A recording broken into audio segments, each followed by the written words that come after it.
ദിയ കൃഷ്ണയുടെ ഡെലിവറിയുടെ വീഡിയോ ഞാൻ കണ്ട് എനിക്ക് ഒത്തിരി സന്തോഷം തോന്നി. അപ്പൊ ഒന്ന് അതിനെക്കുറിച്ച് എന്തെങ്കിലും പറയണമെന്ന് തോന്നിയിട്ട് ഞാൻ പറയണേ. ഞാനിപ്പോ പാരീസിലാണ്, എന്തായാലും ഒന്ന് എനിക്ക് പറയണമെന്ന് തോന്നി. ആ ഫുൾ ഫാമിലിയുടെ മെന്റലി സപ്പോർട്ട്, ഫിസിക്കലി സപ്പോർട്ട്, അതല്ല ഹോസ്പിറ്റലിൽ വന്നത് തന്നെ നല്ല ഹാപ്പി മൂഡിലാണ് വന്നത്. ഞങ്ങളുടെയൊക്കെ കാലത്ത് ഹോസ്പിറ്റലിലേക്ക് പോണ സമയത്ത് എല്ലാവരും കരഞ്ഞും പിഴിഞ്ഞൊക്കെ വീട്ടിൽ നിന്ന് ഇറങ്ങുന്നത്.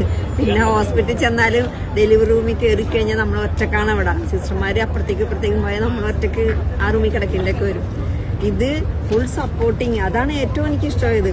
ഞങ്ങളൊക്കെ ലേബർ റൂമിൽ കയറുന്ന സമയത്ത് വയറ് കംപ്ലീറ്റ് കാലിയായി, ഒരു ഭക്ഷണം കഴിക്കാൻ പറ്റില്ല.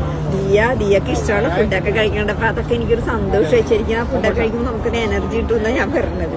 അപ്പൊ അങ്ങനെയൊക്കെ ആ കൊച്ചി എല്ലാം ബ്രേക്ക്ഫാസ്റ്റ് കഴിക്കുന്നുണ്ട്, അതിനിഷ്ടമുള്ള മീൻകറിയും കൂട്ടി ചോറിന് ഒക്കെ കണ്ടപ്പോൾ സന്തോഷം. ശരിക്കും അങ്ങനെയൊക്കെ വേണം. അപ്പൊ ഇനിയുള്ള തലമുറ ഇതൊക്കെ റിപ്പീറ്റ് ചെയ്യണമെന്നാണ് ഞാൻ പറയണത്.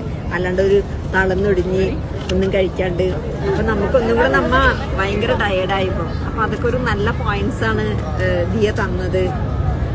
പിന്നെ ദിയ ഡെലിവറി കഴിഞ്ഞ ശേഷം ആദ്യം അച്ഛൻ കണ്ട കൊച്ചിനെ എന്ന് പറഞ്ഞ് ദിയയുടെ ആ ചോദ്യമൊക്കെ എനിക്ക് വല്ലാണ്ട് തന്നെ അത് ടച്ച് ചെയ്ത് എന്തായാലും തീർച്ചയായിട്ടും. പിന്നെ അച്ഛൻ കൊടുത്ത് മോൾക്ക് സ്വീറ്റ്സ് പ്രസവിച്ച ഉടനെ തന്നെ മോൾക്ക് സ്വീറ്റ്സ് കൊടുക്കുന്ന അതൊക്കെ ഒത്തിരി അതൊക്കെ നമുക്ക് ഒരിക്കലും മറക്കാൻ പറ്റാത്തൊരു മൂമെന്റാണ്. അത് കണ്ടപ്പോൾ തന്നെ കണ്ണു നിറഞ്ഞ സന്തോഷം കൊണ്ട് കണ്ണു നിറഞ്ഞത്.